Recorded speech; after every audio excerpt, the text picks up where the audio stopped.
la creación que fue caída, el pecado entró, la muerte entró a la humanidad y llegamos a un punto en que la maldad fue tan grande en los tiempos de Noé que Dios dice, voy a exterminar a toda la humanidad y empezar de nuevo.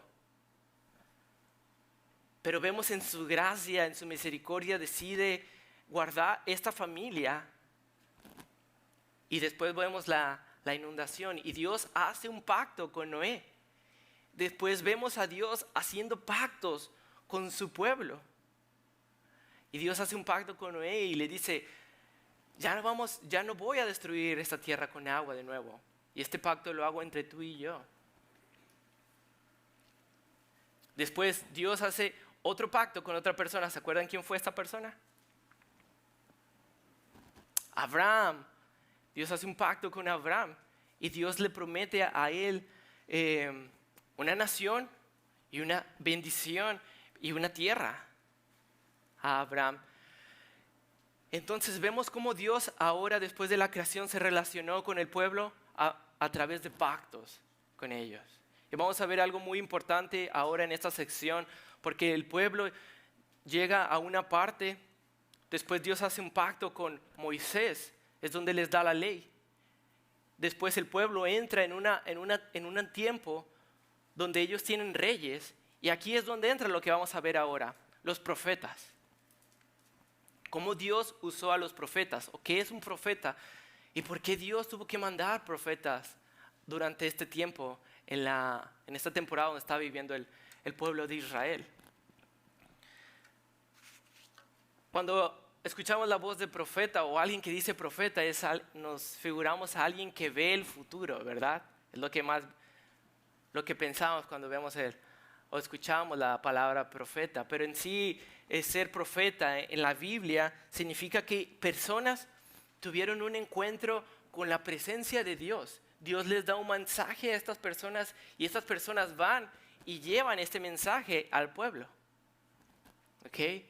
Entonces, más que nada, los profetas sí mencionaron cosas que van a pasar en el futuro, pero mencionaban cosas que Dios ya les había dicho al pueblo que iban a pasar si ellos no obedecían.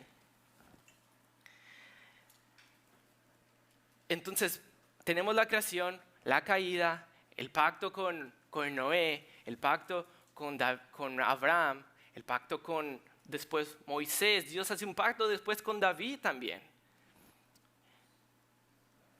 Y en cada parte es algo que Dios hace. Dios pone una señal para que ellos se recuerden de este pacto. Por ejemplo, en el Edén, en el jardín del Edén, Dios hace este convenio con Adán. Hey, si obedeces, te va a ir de esta forma. Si desobedeces, te va a ir así, vas a morir. Y el árbol era un símbolo de ese convenio que ellos hicieron. Después con Noé, ¿cuál fue el símbolo que Dios le da a Noé para recordarlo? El arco iris. Entonces vemos otro símbolo. Hey, esto es para memoria, para que ustedes se recuerden de este pacto. Con Abraham, Dios le dice, y todo el pueblo se va a circuncidar en memoria de este pacto. Vemos otra señal, cómo Dios les da cosas para que ellos se recuerden de los pactos. Moisés les da las tablas de la ley como señal. Después con David les da como señal el trono.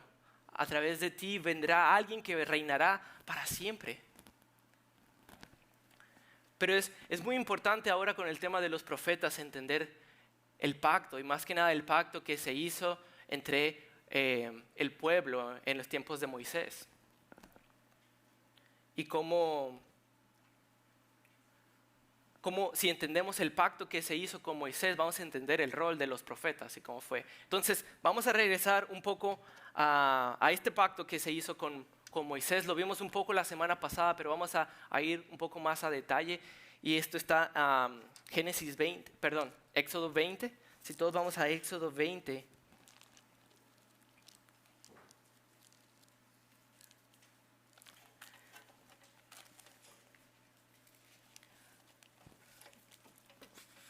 Entonces, vamos a ver los profetas, pero ¿por qué estamos yendo entonces al pacto con Moisés? Porque el rol de los profetas tiene que ver con lo que fue el pacto con Moisés. Entonces, para entender los profetas, tenemos que ir a entender primero esta parte bien. Y vamos primeramente, en este tiempo, en el tiempo de Moisés, había guerras, había imperios que se atacaban unos a los otros. O sea, no es nada como lo que estamos viviendo. Bueno, quizá ahora sí, porque ya estamos experimentando tiempos de guerra, ¿sale? Pero en esos entonces, imperios atacaban otros imperios más pequeños. Había un trato internacional en aquella época. Y esto se basa mucho en lo que fue el pacto también con Moisés. La forma de cómo hacer pactos en aquel entonces tenía ciertas características. La primera característica es que, por ejemplo, un imperio mayor atacaba a un imperio menor,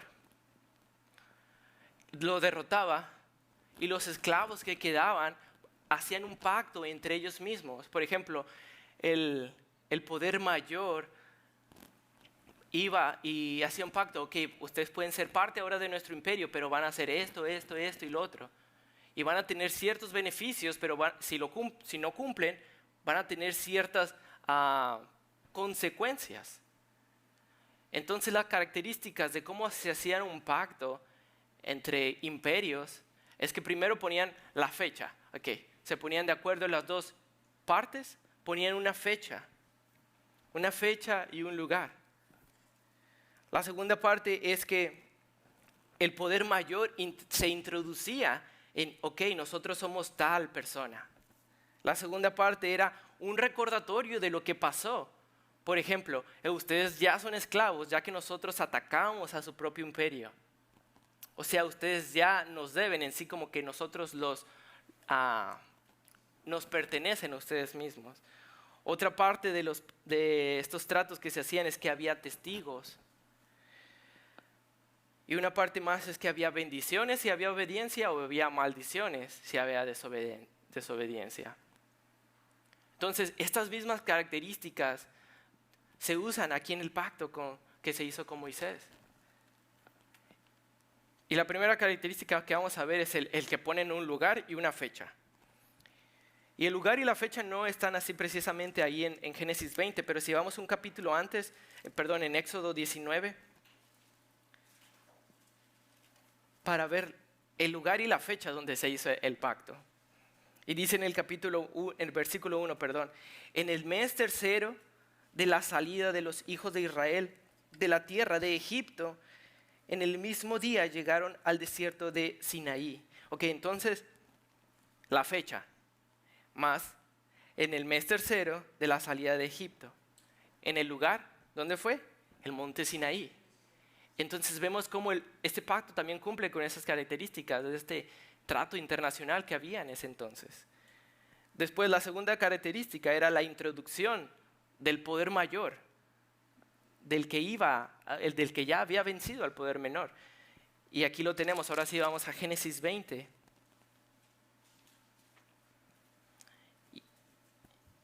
Si leemos la parte del versículo 2, la primera parte dice: yo soy Jehová tu Dios. Aquí está la presentación de Dios diciendo: ok, yo soy el que está haciendo este pacto. Después, otra característica del trato era recordar lo que había pasado antes. ¿Y qué es lo que les recuerda Dios aquí en el versículo 2? Que te saqué de la tierra de Egipto, de la casa de servidumbre. Aquí está otra parte que cumple con esas características de los tratos. Primero el lugar y la fecha. Mes tercero, después de que salieron. Después, en el lugar, el monte Sinaí. Después se presenta el poder mayor. Yo soy Jehová tu Dios. Después un recordatorio de lo que pasó, que te saqué de la tierra de Egipto, de la casa de servidumbre. Dios le está recordando al pueblo: o sea, tú me debes esto que yo hice por ti. Le da en sí las bases que le dan a Dios para decir: ok, ahora yo soy tu Dios porque yo te saqué. Tú me debes esto que yo hice ahora por ti. Y ahora, en el trato que se hacían en ese entonces también había estipulaciones. Es como los tratos que también hacemos ahora. Ok, esto cuando tenemos dos partes, hay un juez en medio y cada parte pone algunas estipulaciones, lo que va a pasar en el convenio. Y Dios pone las estipulaciones, que son los 10 mandamientos. Y los vimos la semana pasada, cada uno de ellos. Les da la ley en sí. Esto es lo que yo quiero que ustedes hagan. ¿Okay? Por ejemplo, en aquel entonces, cuando el poder mayor atacaba al poder menor, le decía, ok, ahora ustedes son mis esclavos y lo que yo quiero que ustedes hagan es que me den taxas, que trabajen para mí, que cumplan ciertos horarios. Eso eran las estipulaciones, pero Dios le pone estas estipulaciones al pueblo. Quiero que ustedes cumplan con estos mandamientos.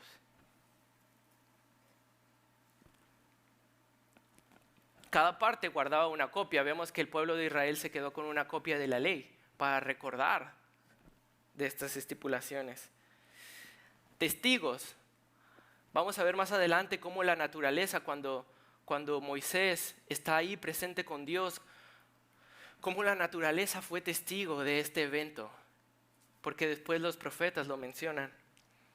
Pero también en el pacto hay bendiciones o maldiciones.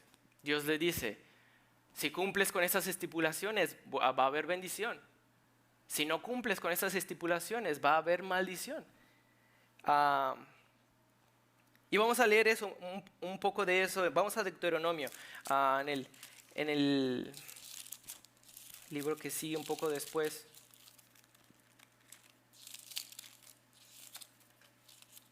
Deuteronomio capítulo 28, para ver esto en cuanto a si el pueblo obedecería, iba a haber bendición. Si desobedece, iba a haber maldición. Deuteronomio 28.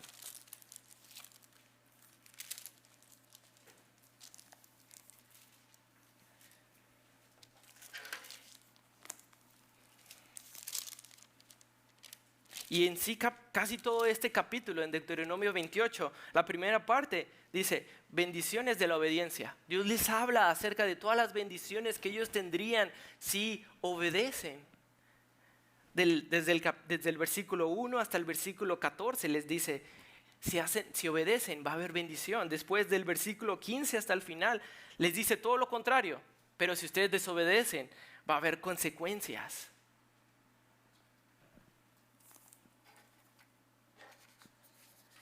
Entonces, tenemos que regresar a este pacto porque es muy importante lo que pasó aquí en este pacto con el rol que cumplieron los profetas. Entonces, primero el lugar y la fecha. La fecha es el mes tercero de cuando salieron ellos. El lugar en el monte Sinaí. Primero, ¿quién es el poder mayor aquí en este caso? Es Dios. Y el pueblo en sí viene siendo, en aquel tiempo se le llamaba a los vasallos, el poder menor. Dios les recuerda lo que Él hizo por Israel. Yo te saqué de la casa de Egipto. Le pone las estipulaciones. Vas a cumplir estos mandamientos. Y después le dice, va a haber bendición si obedeces o va a haber maldición si desobedeces. Algo importante con los pactos, hermanos, y a veces podemos escuchar muchas personas decir, hice un pacto con Dios. Hice un pacto con Dios de que voy a hacer esto y Él va a hacer esto. ¿Quién es el que hace los pactos en la Biblia? ¿Con quién? Dios es el que se acerca al ser humano y hace el pacto con ellos. No es como, nunca vemos un pacto en la Biblia que Abraham se acercó a Dios para hacer un pacto, porque no era así la forma de que se hacían los pactos. Siempre el que hacía el pacto era el soberano, el Señor, el poder mayor, que iba a hacer un pacto con los que eran el pueblo. Entonces, así como los tratos en la antigüedad gobernaban la relación entre el poder mayor y el poder menor, el pacto de Moisés gobernó la relación entre Dios e Israel. Obediencia a las estipulaciones del pacto traería bendiciones. Desobediencia al pacto traería maldición y juicio. Y ahora les hago una pregunta, hermanos. ¿Qué creen que decidió el pueblo hacer? ¿Desobedecer o obedecer? Desobedecer. El pueblo desobedeció. Y ahí es donde viene el juicio. Y es aquí donde entran los profetas. En esto fue donde los mensajeros de Dios, los profetas, aparecen en escena. El rol principal del profeta es como lo que ahora tenemos como abogados.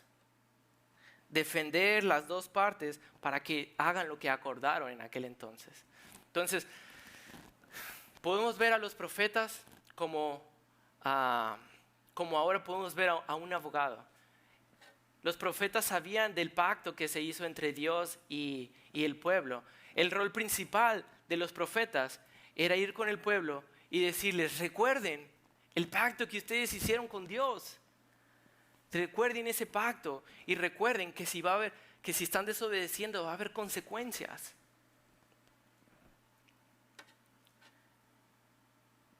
Entonces, vamos a ver el mensaje de tres profetas y cómo cada uno de estos mensajes tienen cosas en común en cuanto a la advertencia que ellos dan. Vamos primero con Isaías. Isaías, y vamos al libro de Isaías desde el capítulo 1, nos empieza.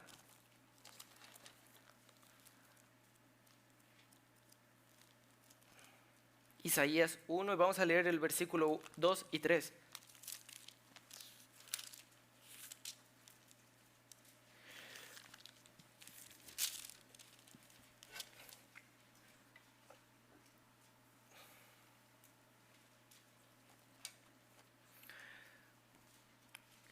Los mensajes que daban los profetas se caracterizaban por 4 cosas: una llamada de atención, un mandato, testigos y la queja que Dios tenía contra el pueblo. Y la primera está aquí en Isaías. Isaías, vamos a leer del capítulo 1 y versículo 2 y 3. Y dice, el profeta dice: oíd cielos y escucha tú tierra, porque habla Jehová. Crié hijos y los engrandecí, y ellos se rebelaron contra mí. El buey conoce a su dueño y el asno al pesebre de su señor. Israel no entiende, mi pueblo no tiene conocimiento. Entonces, esto era el mensaje que daban los profetas al pueblo. Hey, primero hay una llamada de atención, y aquí Isaías hace algo interesante. Dice, primero empieza con oíd cielo y escuchar tu tierra. ¿Por qué él se referirá a los cielos y escuchar tu tierra? Porque en el pacto que Dios hizo con Moisés, los testigos de ese pacto, solo estaba Dios y Moisés ahí. Pero los profetas vieron a la naturaleza como testigos de ese pacto que se hizo entre ellos dos. Es por eso que los profetas continuamente resaltan la naturaleza como montañas, como ríos, como mares. Y aquí Isaías lo hace con los cielos y la tierra. Pero otra vez, primeramente, les dice, hey, la llamada de atención, aquí está hablando Jehová a ustedes. Y luego les da la queja que Dios tiene para el pueblo. Y dice, crié hijos y los engrandecí y ellos se rebelaron contra mí. Incluso dice, el buey conoce a su dueño y el asno el pesebre de su señor, pero Israel no entiende. Mi pueblo no tiene conocimiento. Otro mensaje más de Oseas, y casi vamos a ver el mismo patrón de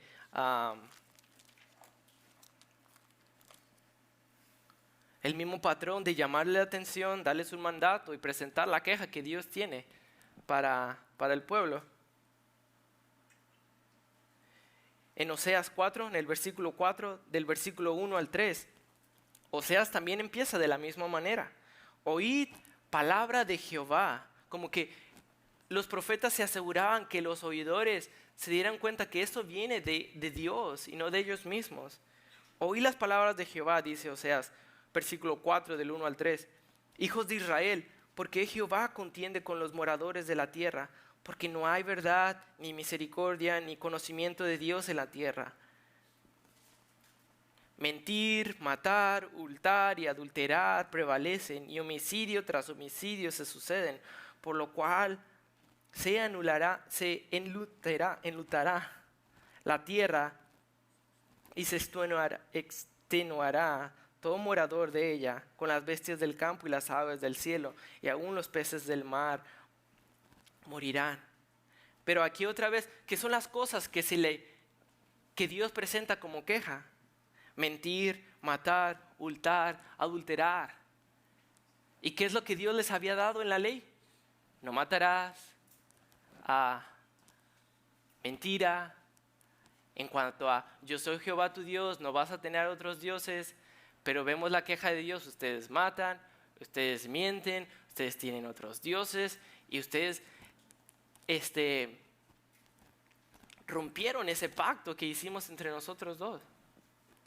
Un mensaje más de otro profeta, que es, vamos a ver lo mismo, es Miqueas. En Miqueas, en el versículo 6, Miqueas también resalta la llamada de atención, un mandato y la queja que Dios hace. Miqueas capítulo 6, del versículo 1 al 5.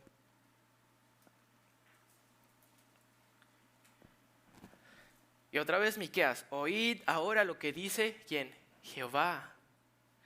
Levántate, contiende contra los montes y oigan los collados tu voz. ¿Ven cómo otra vez el profeta menciona la naturaleza? Como que montes, collados, cimientos de la tierra.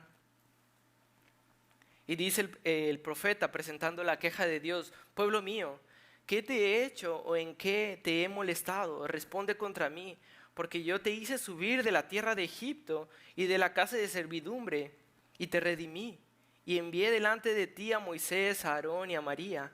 Pueblo mío, acuérdate ahora qué consejo Balac, rey de Moab, y qué le respondió Balaam, hijo de Beor, desde Estim hasta Gilgal, para que conozcas las justicias de Jehová.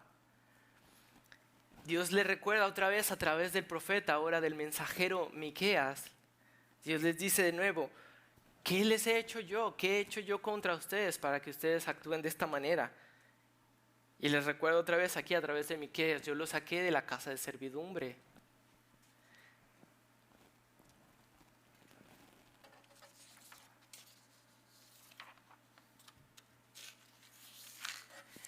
Y esta es la historia del pueblo de Israel, donde ellos hicieron un pacto. Ellos rompieron este pacto con Dios. Dios manda en su misericordia mensajeros para que les recuerden de este pacto. Y ese era el rol principal de los profetas. Hey, recuerden, si desobedecen va a haber consecuencias. El pueblo desobedece y llega el momento en que el pueblo va al exilio, donde Babilonia, después Asiria también gobiernan el pueblo y ellos son esclavos de nuevo por bastante tiempo. Y cómo su desobediencia continua los llevó a estar en este punto ahora. Entonces, donde los profetas están hablando es en estas circunstancias que tenemos que nosotros recordar. Las circunstancias del pueblo es que ahora ellos están siendo esclavos y sufriendo las consecuencias de su pecado.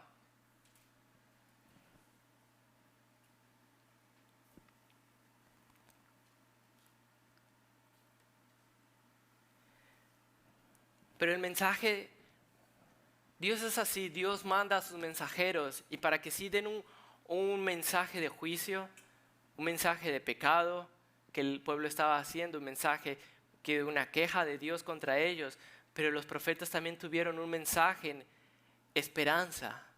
En medio de todo el mensaje que ellos daban, también daban un mensaje de esperanza para ellos.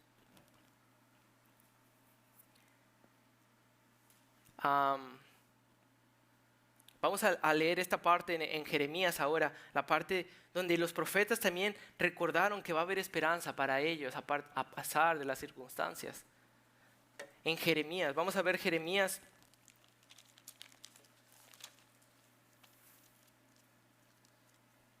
En Jeremías capítulo 24, y aquí el mensaje del profeta es algo que fue de mucha esperanza para el pueblo en este entonces. Jeremías 24. Si empezamos en el versículo 7 en Jeremías 24, dice: Y les daré corazón para que me conozcan que yo soy Jehová, y me serán por pueblo. Y yo les seré a ellos por Dios, porque se volverán a mí de todo corazón.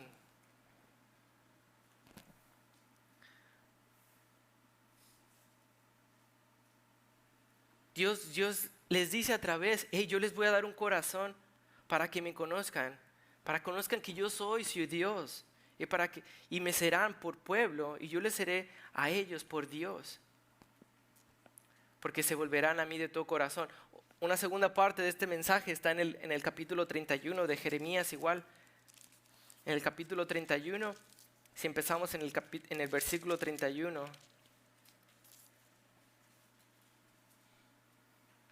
Jeremías 31 dice, "He aquí vienen días, dice Jehová, en los cuales haré nuevo pacto con la casa de Israel y con la casa de Judá.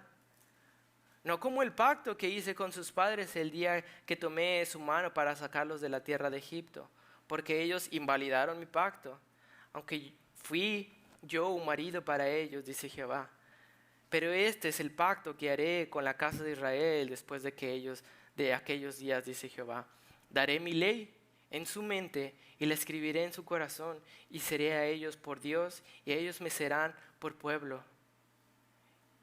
Y no enseñará más ninguno a su prójimo, ni ninguno a su hermano, diciendo, conoce a Jehová, porque todos me conocerán, desde el más pequeño de ellos hasta el más grande, dice Jehová, porque perdonaré la maldad de ellos y no me acordaré de su pecado."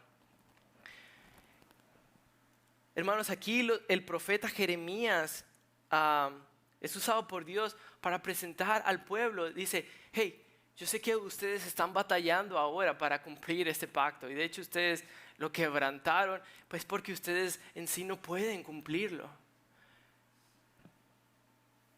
Pero dice Jeremías, un día yo haré un pacto.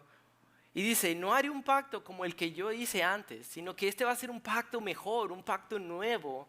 No como el que hice con Israel, donde la ley fue algo externo, ¿no? La ley estaba en tablas, Dios las escribió, ellos las guardaban en una tabla. Y dice, este pacto que haré en un futuro va a ser un pacto con la ley, pero es algo más interno. Ellos van a estar en ustedes mismos. La ley va a estar inscrita en sus corazones, les dice. Y no tenemos que ir, pero también Ezequiel dice algo así. En Ezequiel dice, os daré un corazón nuevo y pondré espíritu nuevo dentro de vosotros y quitaré de vuestra carne el corazón de piedra y os haré un corazón de carne. ¿Y cómo cumple Dios este mandato? También Isaías nos da el cómo Dios va a llevar a cabo este nuevo pacto. Dice Isaías 53, 4 al 6. Ciertamente llevó Él nuestras enfermedades y sufrió nuestros dolores, y nosotros le tuvimos por azotado, por herido de Dios y abatido. Mas el herido fue por nuestras rebeliones y morido por nuestros pecados. El castigo de nuestra paz fue sobre Él, y por su llaga fuimos nosotros curados. Todos nosotros nos descarriamos como ovejas, cada cual se apartó por su camino, mas Jehová cargó el pecado de todos nosotros. Y aquí Isaías está mencionando, en un futuro vendrá una persona que hará posible esto.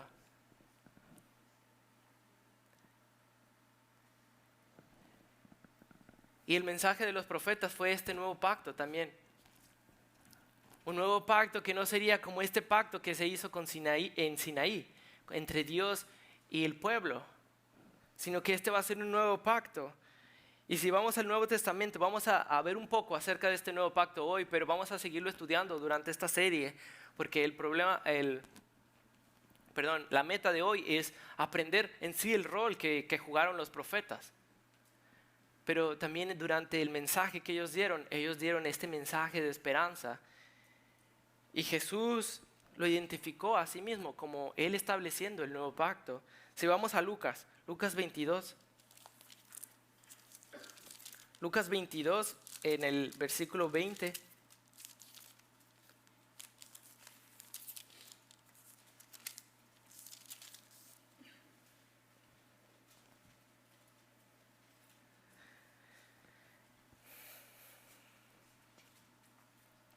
Lucas 22 en el versículo 20 dice, de igual manera, después de que hubo cenado, tomó la copa diciendo, esta copa es el nuevo pacto de mi sangre que por vosotros se derrama. Aquí Jesús mismo hace referencia al pacto que se había hablado con los profetas. Hey, ahora yo estoy inaugurando aquí ese pacto que se habló, que hablaron los profetas. Ese nuevo pacto que sería mucho mejor al pacto que se hizo con Israel. Y otra vez, vimos cómo en cada pacto Dios ha dado una señal, ¿verdad? Para recordar. Incluso cuando uno está casado, hemos adoptado la señal de un anillo en el pacto que nosotros hacemos. Entonces recordamos la señal, o vemos la señal y recordamos el pacto que se hizo. Ha sido un arco iris, fue la ley, fue la circuncisión, fue el trono en el caso de David, y ahora en el nuevo pacto, ¿qué podemos ver y qué hacemos a veces en sí aquí no cada domingo, pero lo celebramos aquí mismo? Es la cena del Señor. Otro recordatorio de ese nuevo pacto que se hizo.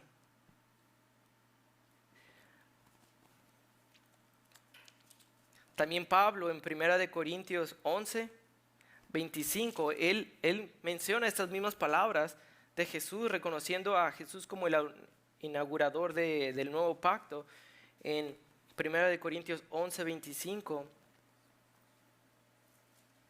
Asimismo, tomó también la copa después de haber cenado, diciendo, esta copa es el nuevo pacto en mi sangre. Hacer esto todas las veces que bebieres en memoria de mí. Otra vez, en memoria, ¿se dan cuenta? Para que ustedes recuerden este nuevo pacto.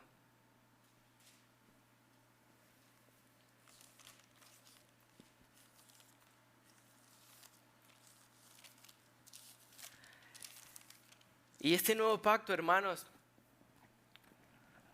encuentra su cumplimiento en Cristo Jesús. En sí, si volteamos a ver los pactos, vamos a ver cómo Cristo Jesús cumplió cada uno de los pactos. Primeramente, estos pactos fueron sombra de lo que Cristo vendría a hacer. Primeramente con el pacto con Noé, cómo Dios mostró su gracia ahí. Y cómo ahora Cristo en el nuevo pacto mostró su gracia también dando su vida para salvar a muchos. Después a Moisés se le da un pacto y dice, hey, va a haber una nación grande y va a haber una tierra para ustedes. Cristo mismo viene a inaugurar un reinado, viene a inaugurar una tierra y a morir por esa nación que se le fue prometida a Abraham. Después a David se le promete un rey que vendría a través y tomaría el trono para siempre. ¿Y quién es este rey? Jesús. Entonces vemos cómo todos estos pactos eran sombra de lo que Jesús cumpliría en sí. Y siempre hablamos de que Dios está inaugurando su reino. Y para que haya un reino tiene que haber un rey, ¿verdad? Una nación y una tierra, un reinado. Y es en sí lo que Cristo cumple. El rey prometido. Si vemos a Apocalipsis, después dice, Él va a hacer una creación nueva, todo va a ser nuevo. Y también ahí vemos en Apocalipsis a todas las naciones adorando a este rey. Entonces todos estos pactos encuentran su cumplimiento en la persona de Cristo. Pero vamos a regresar un poco más otra vez al pacto que se hizo con Moisés y el rol de los profetas. ¿Cuál fue el defecto de por qué el pueblo no cumplió la ley, no cumplió ese pacto? ¿Por qué Dios haría un pacto con el pueblo sabiendo que ellos no lo cumplirían de todos modos? Y la razón principal es que desde el extremo humano el problema era la incredulidad y la dureza del corazón. Es por eso que Dios promete mediante los profetas, va a haber un corazón nuevo y yo voy a ser su Dios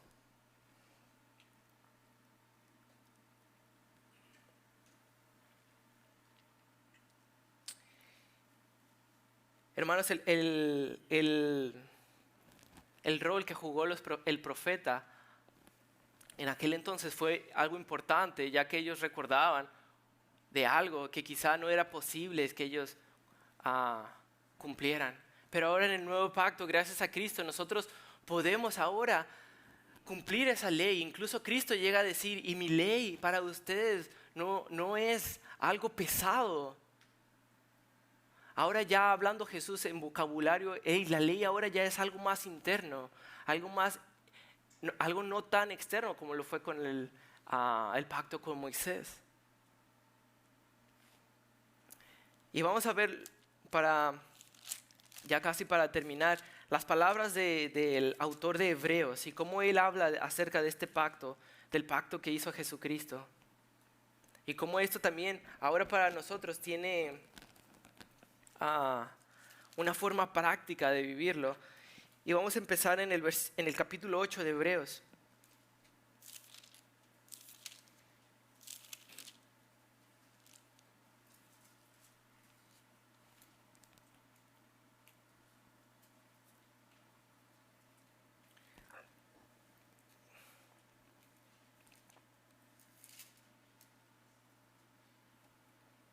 Y si leemos el versículo 6 del capítulo 8, dice, pero ahora, tanto mejor ministerio es el suyo, cuanto es mediador de un mejor pacto, establecido sobre mejores promesas.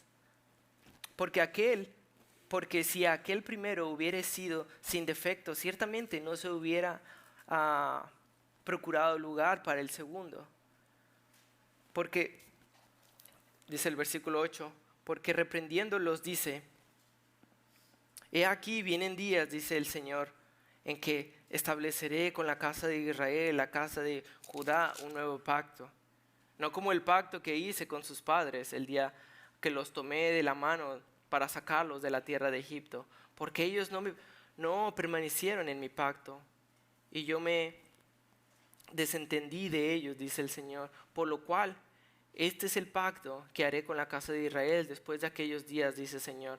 Pondré mis leyes en la mente de ellos y sobre su corazón las escribiré y seré a ellos por Dios y ellos me serán a mí por pueblo.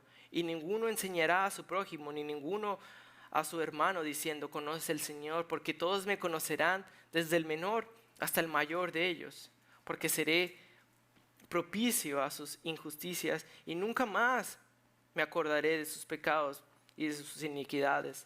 Al decir nuevo pacto, ha dado por viejo el primero, y lo que se da por viejo y se envejece está próximo a desaparecer. Entonces aquí el autor de Hebreos dice, Cristo es el mediador de un pacto nuevo. ¿Y qué significa esto? Significa que su sangre, la sangre del pacto, logró para nosotros el cumplimiento de esas promesas. Significa que mediante ahora el Espíritu de Cristo, Dios produjo esta transformación interna y significa que por la fe en todo lo que Dios es para nosotros en Cristo, es que Él obra para esta transformación en nosotros. El nuevo pacto es adquirido por la sangre de Cristo, establecido por el Espíritu de Cristo, y nos apropiamos de Él por la fe en Cristo. Y el autor de Hebreos, hablándole acerca de ellos, de este nuevo pacto, y Cristo siendo mediador de un mejor pacto, al final del libro les da algo práctico a ellos por hacer, que es lo que yo quisiera animarles a ustedes también a hacerlo. Y si vamos al capítulo 13, el versículo 20 y 21,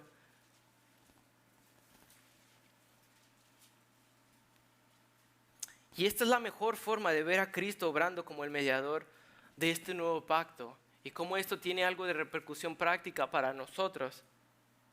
Y dice en el capítulo 13, en el versículo 20, y el Dios de paz que resucitó de los muertos a nuestro Señor Jesucristo, el gran pastor de las ovejas, por la sangre del pacto eterno, os haga aptos para toda obra buena, para que hagáis su voluntad, haciendo Él en vosotros lo que es agradable delante de Él por Jesucristo, el cual sea la gloria por los siglos de los siglos.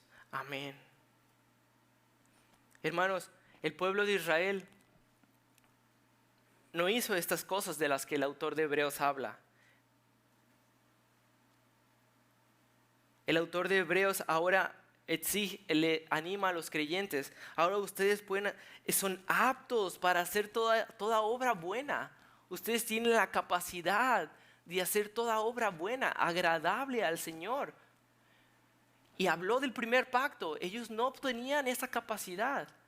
Ellos no cumplieron con esto, no pudieron, desobedecieron. Ustedes tienen esta capacidad. Dice, os ha hecho aptos para toda buena obra, para hacer su voluntad. Para hacer todas aquellas cosas agradables delante de Él por Jesucristo, el cual sea la gloria por los siglos de los siglos.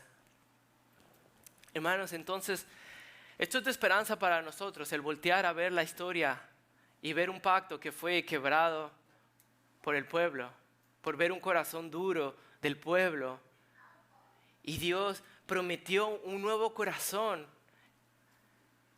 que fue transmitido también por los profetas, y Cristo ahora lo inauguró. Y esperamos la consumación de este nuevo pacto. Esperamos su regreso, donde Él va a venir y cambiar todo nuevo. Él va a ser el rey y nosotros a su pueblo. Y fue una frase que se ha dicho por todos los profetas. Yo seré a ellos su Dios y ellos me serán por mi pueblo. Yo seré a ellos su Dios y ellos me serán mi pueblo. Hermanos, el nuevo pacto fue inaugurado por Jesucristo.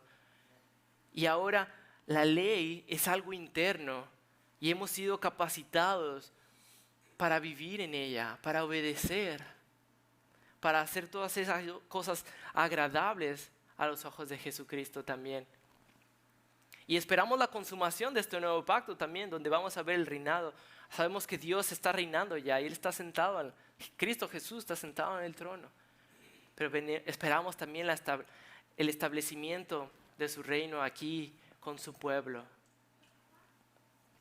Que esto sea de esperanza para nosotros, el saber que a pesar de las circunstancias que se pueden ver en el mundo ahora, guerras, nosotros tenemos que estar fieles orando por esto, por esta consumación, esta realidad que ya está aquí. Cristo es el Rey y Él está en control de esto.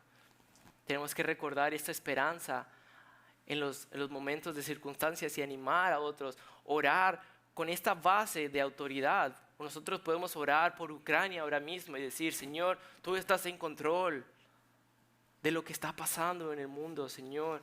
Y tú tienes creyentes ahí que ahora son tus hijos y que tú estás cuidando de ellos y tu reino va a ser establecido. No un reino terrenal, como lo vemos ahora, quizá reyes o gobiernos queriendo tomar más territorio para engrandecerse. Este va a ser un reino perfecto, donde Él va a ser el rey, donde va a haber esa tierra prometida, ese rey prometido, esa nación prometida leal a Él.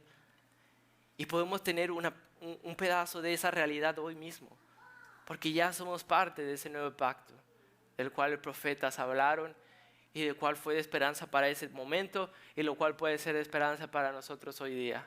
El saber de que ese nuevo pacto va a llegar a su consumación y Cristo va a reinar y podemos ver a nuestro alrededor con esa realidad en mente. Vamos a orar.